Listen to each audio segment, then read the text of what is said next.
இந்திய வீரர் திலக் வர்மா தொடர்ந்து 3 T20 சதங்களை அடிச்சு இமாலய சாதனையை படைச்சிருக்காரு.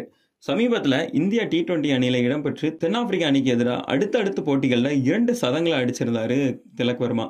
அடுத்து சையத் முஸ்டாக் அலி T20 தொடரில் ஹைதராபாத் அணியோட கேப்டனாகவும் இடம்பெற்று ஆடினாரு.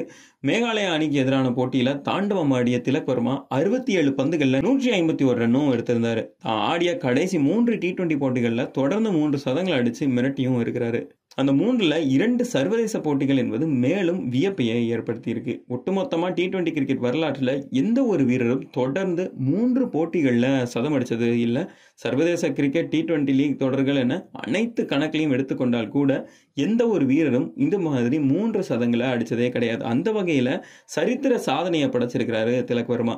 இதுவே T20 கிரிக்கெட்ல இந்திய வீரர் ஒருவரோட மிகப்பெரிய ஸ்கோராகவும் இருக்குது. மேலும் T20 கிரிக்கெட்ல 150 ரன்கள் எடுத்த முதல் இந்தியர் அப்படின்ற சாதனையையும் திலக் வர்மா இது மூலமா படைச்சிருக்கிறாரு. இது மூலமா எந்த வீரரும் செய்யாத ஒரு சாதனையை அவர் செஞ்சிருக்கிறாரு.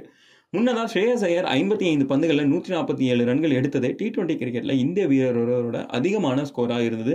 மும்பை அணிக்காக ஆடிய ஸ்ரேயஸ் ஐயர் சிக்கிம் அணிக்கு எதிரான போட்டியில அந்த ஸ்கோரை அவர் எடுத்திருந்தாரு.